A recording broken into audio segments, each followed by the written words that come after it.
Good afternoon, ladies and gentlemen. Welcome to Business Today Television. In our ongoing series of speaking to the best minds as far as capital markets are concerned, we are now joined by Ms. Lavina Quadros, MD and Analyst for the Capital Goods, Logistics, Utilities space at a globally renowned brokerage, Jefferies. A very good afternoon to you, Lavina, and a very warm welcome.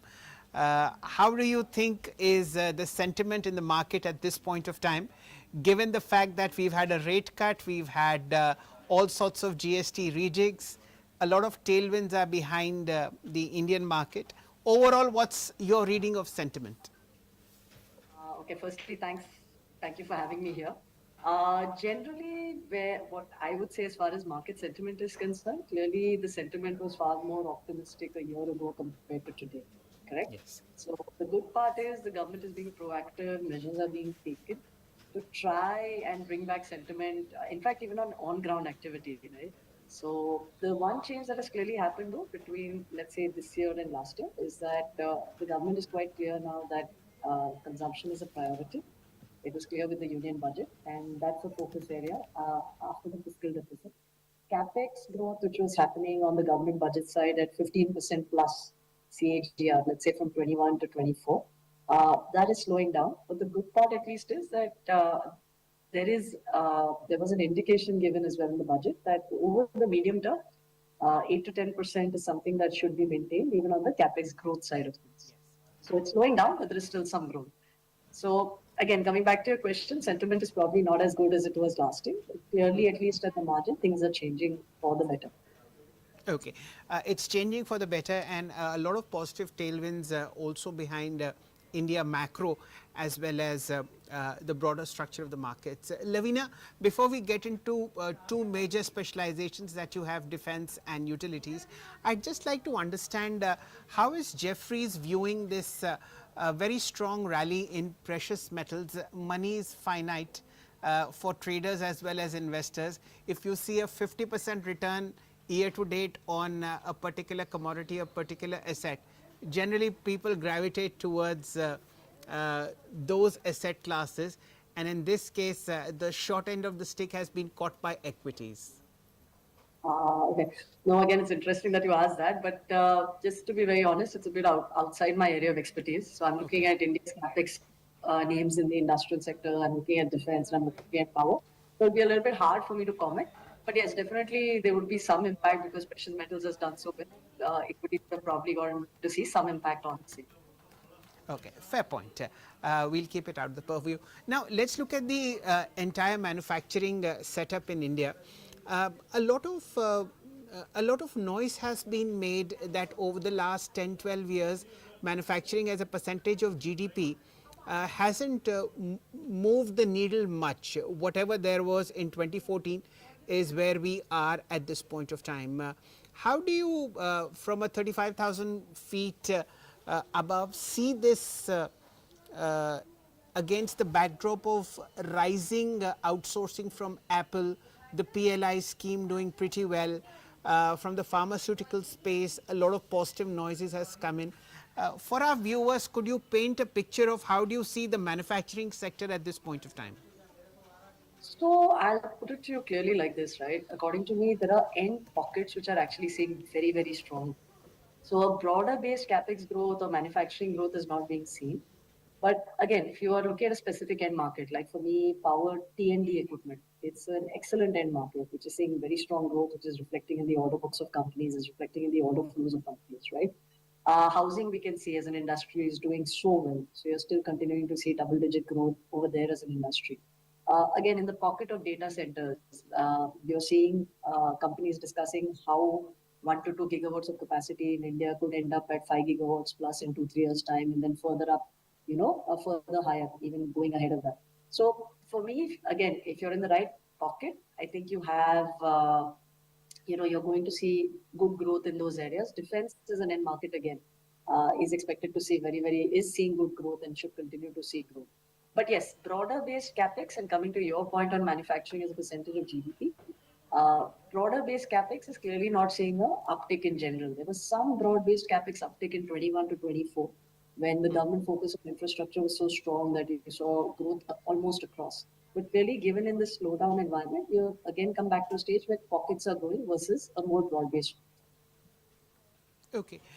You've highlighted the bright spots or the green shoots that you see in the broader manufacturing space. Are there any sectors or sub-sectors within manufacturing where you feel the government could have done something more, or the industry refused to sort of accept the catalyst that has come in by reduced taxes, by better schemes? Any sectors which you feel are underwhelming at this point of time?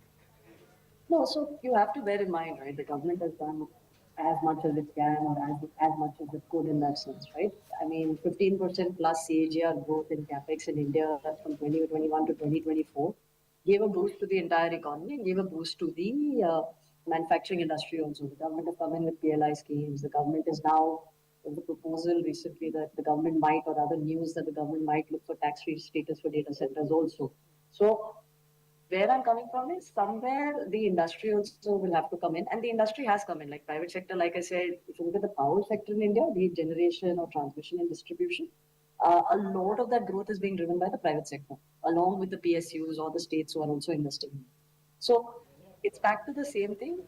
Private sector now probably needs to do a bit more of the heavy lifting, but whether they're in a position to do that, whether there's the right environment for that, one will know probably over the next 12 to 18 months.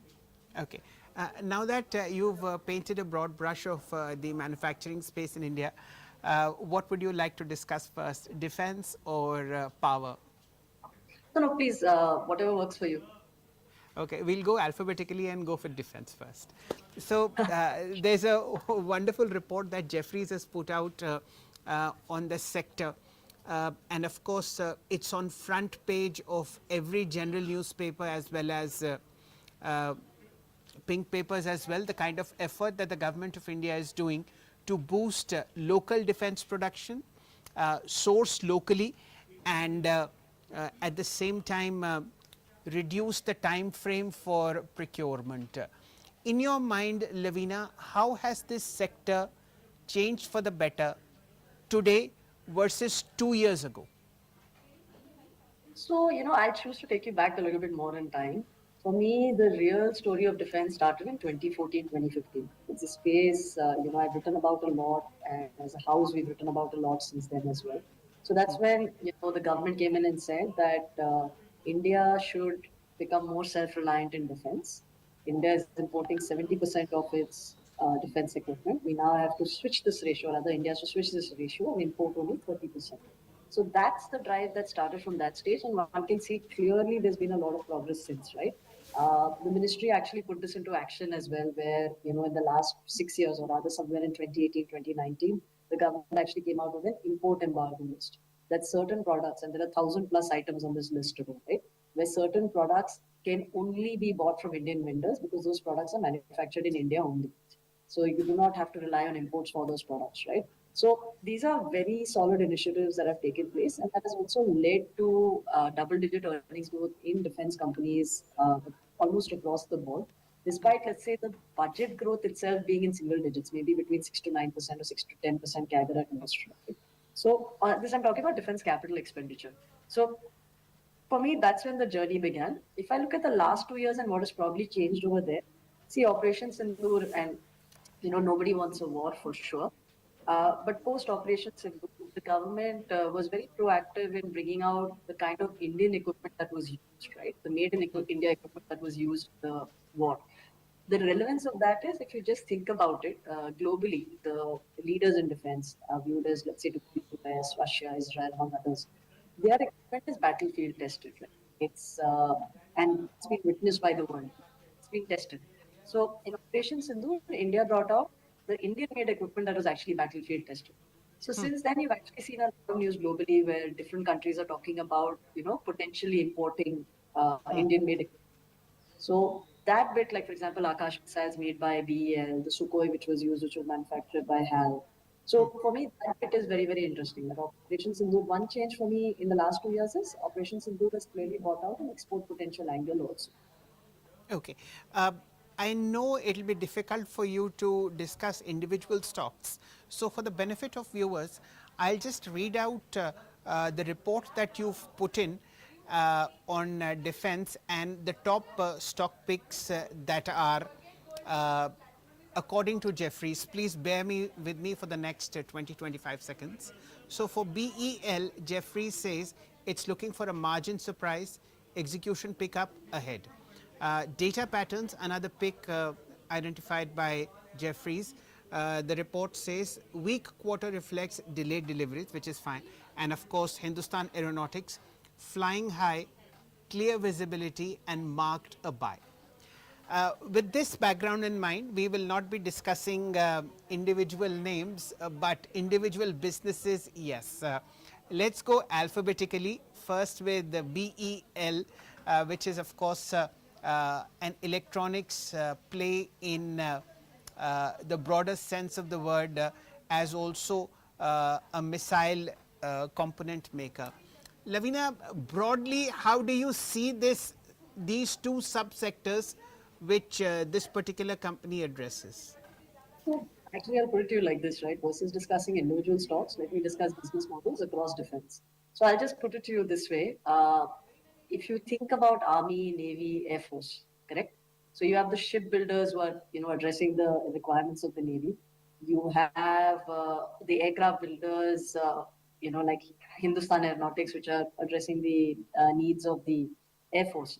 And then you have somebody like Bharat Electronics and Data Patterns. They are into defense electronics. Defense electronics is used in all three streams.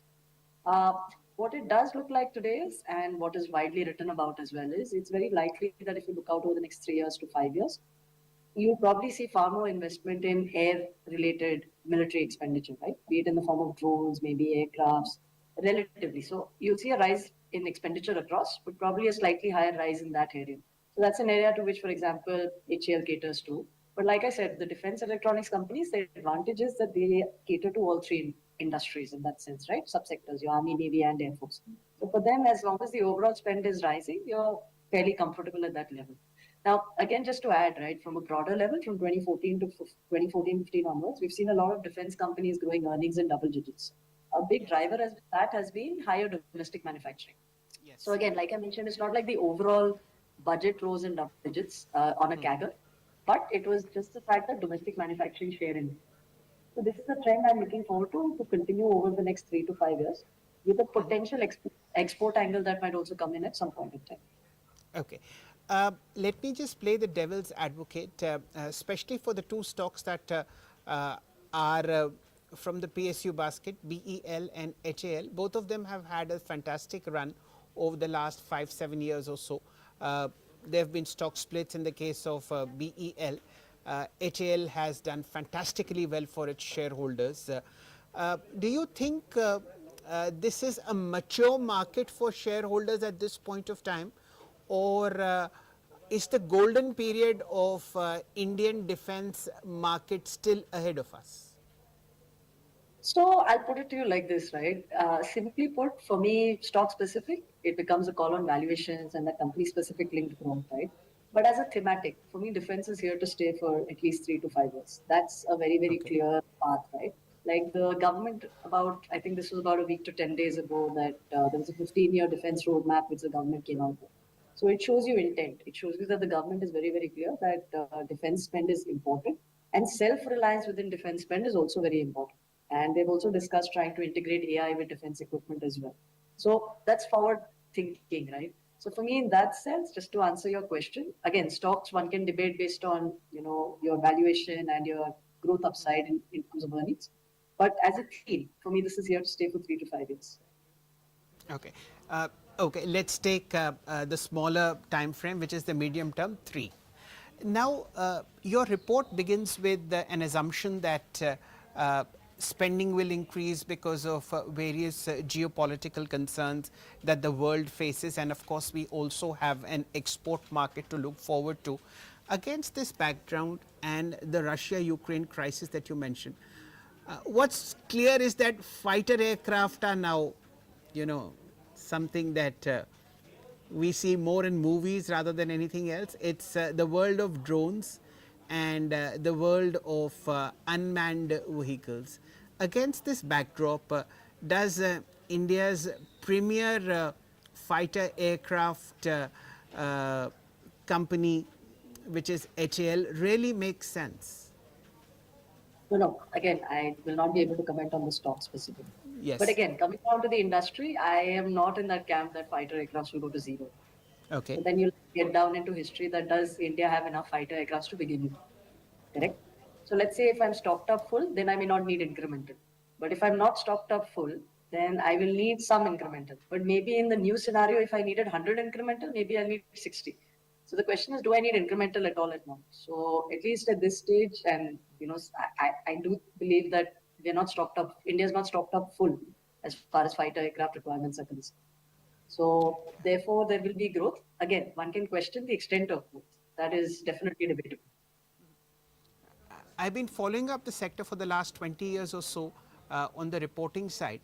And one thing is for certain that anything that emanates out of bureaucracy as far as fighter aircraft is concerned, or the request for proposal that the Indian Air Force puts in, is always mired in all sorts of delays. We know what happened to the earlier order that was placed in 2007 for, I think it was 125 aircraft. We are nowhere close. I think Mr. Modi came in 2016 and he made an emergency purchase of 36 Rafale. Tejas only happens on newspaper front pages. Nothing actually gets delivered. Against this backdrop, now we have another request for proposal for another 116 Rafale. So when you see this kind of absolute delay in requisitions and all, how do you bring in this to either earnings forecasts or even revenue projections? No, so the way you have to look at it is if a company has an order book that has to be executed in 4 years, and this is again a more general statement. It has nothing to do, it's in context of what you are asking me. I'm not commenting on any company, but if you have an order book that gets executed over 4 years, you assume it gets executed over 6 or 7 years, factoring some delays. So that's the way one would project from order book to revenues. But again, on the import of aircrafts, what you need to bear in mind is that India does not have latest technology. So latest aircrafts, latest defense electronic equipment. That's the reason even the government is not saying that India's imports will go to zero. So there will always be a level of imports that India will need to do. So I think I'll so at that point. No, I'm just, as I was just saying earlier, playing the devil's advocate. Even the Air Force chief remains absolutely unhappy with the HAL's way of working. Most of the orders that they place are just there for front page coverage and all. Even look at the way how. Actually, I've told you this a couple of times. I'm not going to comment Yeah, stock specific. I agree From a with you. generic I'm perspective, just from a I'm generic just perspective, no, no, I'm from just a playing the devil's advocate, given the fact that okay, let's not take the name of So, HAL. Let's like just the say devil's advocate, I'm just saying from a top-down perspective, you have to bear in yes. mind is you ask me a very simple question: how does order book and revenue projections get done? So let's say for a company, if it has a 4-year order book, maybe you assume it gets Yes. executed in 7. But I'd like to leave it at that. Fair point. You have to defend your thesis, and I agree with that. Oh, no, So no, it's these are again not, I again want to be very clear. There's no company specific comment. There's no thesis defending. You asked a generic question, I've given a generic reply. Thank you. absolutely. How about the private defense space in India? This is a huge opportunity which is opening up. How do you see this against the backdrop of, again, very sharp rises in stock prices of many private defense companies? What is the broad lens that you put in on the private defense space in India when you try and pick out winners for your clients? Oh, so the good part is, again, back to the same thing. You'll see a lot of winners along the supply chain, right? Smaller companies will tend to grow faster because the larger companies are also becoming system integrators. Because the smaller companies are supplying components along the way.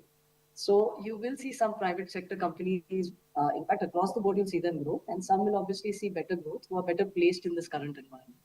So I'm not in the camp though that private sector companies will dominate defense in India. I do believe that public sector will continue to remain dominant, though I find that private sector will keep having its growth along the way.